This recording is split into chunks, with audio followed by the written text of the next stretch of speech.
E nele Pare de Sufrir de hoje, eu tenho a senhora Karina. Como le va bem? Muy bien, obispo. Você teve quanto tempo de sofrimento? 23 años. Como começou? Alrededor de los 6 años yo comencé a tener pesadillas. Los primeros sueños yo veía que eran animales, eran todos animales muertos y soñaba con incendios y con accidentes. Al tiempo comencé a tener dolores de cabeza que cada vez se iban haciendo más intensos. Todo fue cuando empecé a tener noción de lo que pasaba en mi casa. Yo me di cuenta de la verdadera relación que había entre mis padres, que ellos ya no se medían para discutir delante de nosotros. Yo soy la mayor de 3 hermanos y en ese momento eran todos chiquititos. Las discusiones eran cada vez más intensas y yo empecé a darme cuenta que las discusiones venían por las reiteradas infidelidades que mi papá cometía. Y aparte mi mamá los reclamos que le hacía por el tema del dinero. Mi papá era un hombre trabajador, pero en mi casa la plata nunca alcanzaba, siempre faltaba. Las cosas se rompían y quedaban siempre así, nunca se pudo progresar, siempre se iba para atrás. Y toda esa situación generaba un ambiente tenso. Mi papá, ellos discutían, mi papá se iba, volvía de madrugada, a la noche, a veces hasta tomado, y mi mamá descargaba toda su bronca y toda su impotencia con nosotros. Y eso a mí me ponía mal, porque mis hermanitos eran chiquitos y yo no sabía cómo protegerlos de eso. Aparte, cuando él se enojaba, se iba, no le dejaba dinero a mi mamá para comer y nosotros quedábamos a la deriva. Él se ocupaba de su vida y ella se quedaba mal por él. Y mis dolores cada vez eran más intensos. Así fue que empecé a concurrir a los médicos, me hacían toda clase de estudios y no encontraban la razón por qué venían los dolores de cabeza.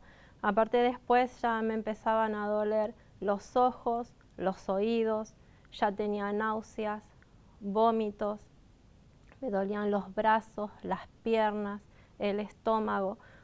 Todo se fue acrecentando, así hasta llegar a la adolescencia. La situación en mi casa ya se había hecho insostenible y mi mamá le dice a mi papá que se vaya. Y él se fue tan enojado que dijo que a partir de ese momento nos iban a comer los piojos. Y así fue. Mi casa se tornó un desastre. Mi hermano se fue de mi casa.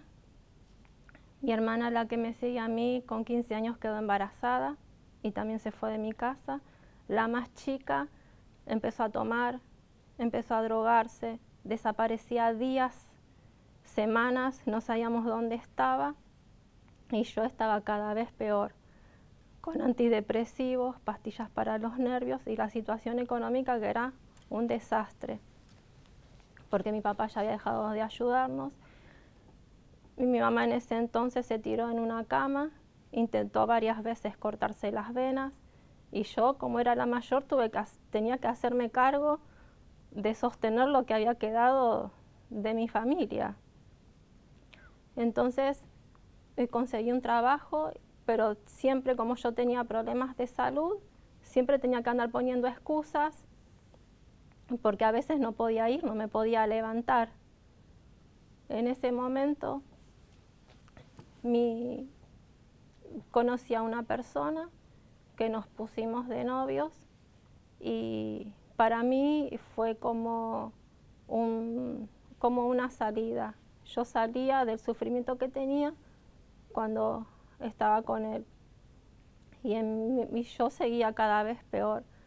Ya tenía los dolores de cabeza eran insoportables. A veces llegaba a ponerme un recipiente con hielo, con agua bien fría y poner la cabeza ahí adentro para que se me pasara el dolor, porque ni con los medicamentos se me pasaba. Ahí en ese momento mi papá me llevó a la casa de los espíritus, porque los médicos no encontraban la razón de por qué venían los dolores. Entonces mi papá me llevó a la casa de los espíritus, ahí me rociaban con perfume, me medían con cintas y como que calmaba un poco. En ese momento yo empecé a tener miedos, ya las pesadillas habían cambiado, yo ya soñaba con personas muertas. Eran personas que me venían a buscar, a mostrarme la manera que se habían quitado la vida, para que yo las ayudara. Yo tenía a mi abuelo que servía a los espíritus y él supuestamente tenía el don de sanar. Y yo, en mi ignorancia, pensaba que yo también tenía ese don. En ese momento yo empecé a sentir, me empecé a sentir observada, que alguien me vigilaba todo el tiempo.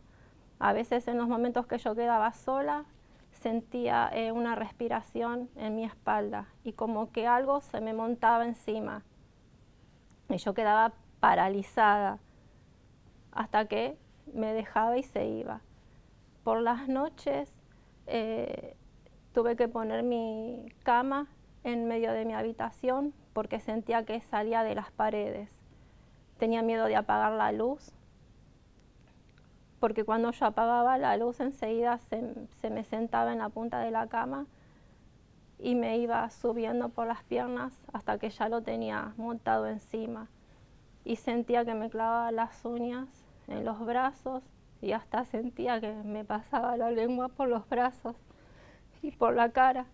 Y me decía que yo era de él y que él me iba a llevar. Y que si yo no me entregaba a él, él me iba a arrancar el corazón. Y yo en mi ignorancia espiritual en ese momento le decía que yo era de Dios, que él no me iba a llevar. Entonces yo amanecía con los brazos como moreteados. Y los médicos decían que eso me lo hacía yo misma. Llegaron a decir que podía ser o esquizofrenia o que tenía un trastorno de bipolaridad.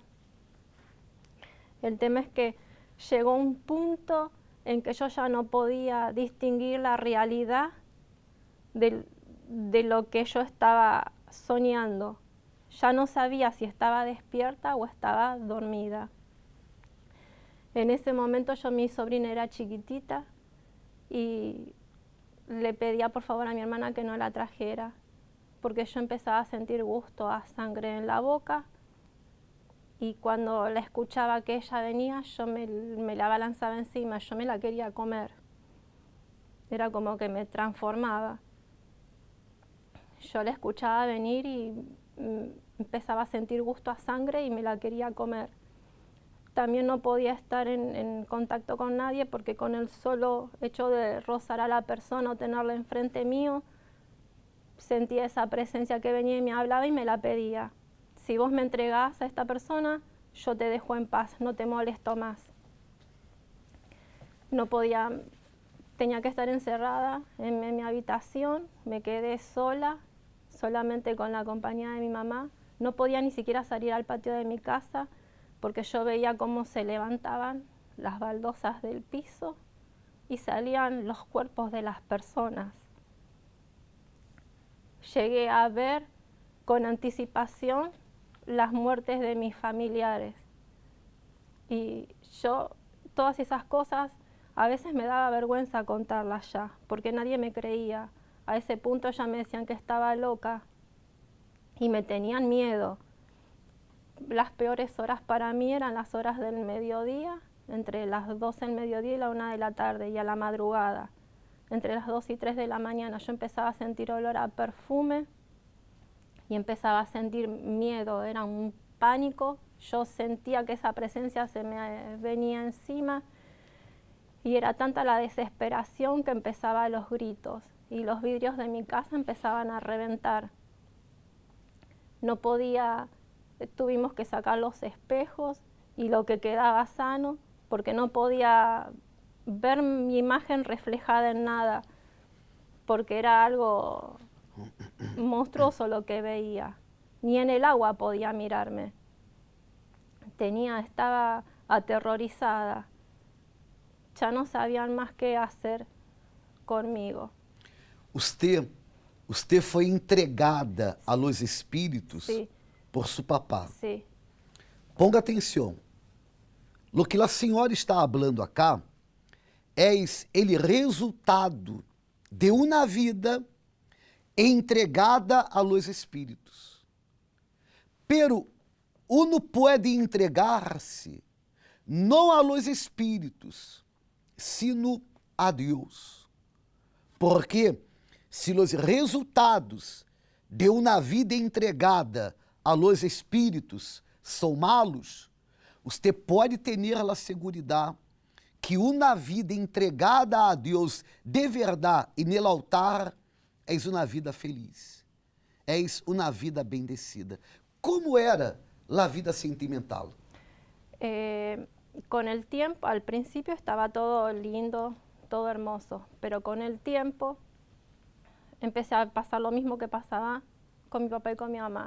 La misma película. La misma, infidelidades, los años fueron pasando y yo ya quería concretar, yo quería formar mi familia y él me decía que no, que éramos jóvenes y que teníamos que esperar, mejor que esperemos. Entonces yo me entero que con una de las personas que él me fue infiel, tuvo un hijo. Y ahí fue ya terrible para mí. Ya ahí caí en un estado de depresión terrible. ¿Problemas económicos? Sí, muchísimos. A causa de mi enfermedad yo no podía trabajar, había quedado sola. ¿Qué enfermedad tenía usted? Yo tenía muchos dolores de cabeza y eso me producía desmayos, dolores de oído, de ojos, de cuerpo, vómitos. El último tiempo ya hasta vomitaba con sangre. Y los problemas econômicos ajudaram os problemas de saúde, melhor dito, os problemas de saúde ajudaram os problemas econômicos. Sí, claro, porque yo no podía trabajar. Habíamos quedado solas en ese tiempo ya con mi mamá, porque todos mis hermanos se habían ido, mi papá también se había olvidado de nosotros y yo era la única que sostenía mi casa, pero con mi estado de salud y los medicamentos fue un desastre. Senhora Karina, como que usted parou de sofrer? En una noche, esa presencia que me seguía todo el tiempo se me paró enfrente y me dijo que esa madrugada venía a buscarme, que esa noche me iba a llevar. Y en ese momento yo empecé a vomitar con sangre, vomitaba coágulos. Entonces yo trabajaba en un taller de zapatos y esas personas concurrían a la iglesia. Yo me habían dado un folletito que yo había guardado y en ese momento yo me acordé del folletito. Entonces le pedí a mi mamá que me lo buscara. Entonces yo dije que si verdaderamente Dios estaba ahí, yo me iba a sanar, que ahí se iba a terminar mis problemas. Entonces yo le pedí a esa gente, por favor, que me llevaran. Y así fue que yo llegué un viernes. Y ese día empezó a cambiar mi vida. Ese día, después que yo salí de la reunión, ese día ya pude dormir. Perdão, vamos aclarar Sí. que quando você chegou, de bueno não tinha nada. No, nada. Você perseverou, hizo las cadenas. Hice todas las cadenas como me orientó el pastor. Ou seja, creyó de verdade. Sí. Porque quando há uma crença, uma fé, uno persevera. Como que se encontra hoje sua vida? Hoy mi vida cambió por completo. Hoy tengo una vida nueva. En lo espiritual, nunca más tuve pesadillas, nunca más tuve nerviosismo. Estoy llena de paz, nunca más tuve miedo. En lo sentimental, mi vida fue totalmente reconstruida. Me casé con un hombre de Dios. Hoy tengo 2 hijas. Soy feliz. Tengo un matrimonio bendecido. En lo económico tengo mi casa. Tenemos locales que los alquilamos. Estamos reconstruyendo otra casa. En lo familiar, todos mis hermanos pudieron formar su familia como corresponde, están todos felizmente casados en sus hogares, con su familia. Hoy es todo completamente diferente, todo nuevo. Parou de sofrer? Paré de sufrir. A vida de hoje não tem nada que ver com a vida No, do passado. Nada que ver. Vida nueva. Vida nueva, completamente. Aparte, más allá de lo que uno pueda ver en lo exterior, es el cambio interno, la transformación que Dios hizo en mi vida, que eso no se puede ver, solamente la persona que lo experimenta sabe lo que es. Senhora, que Deus la bendiga muito mais. Muchas gracias.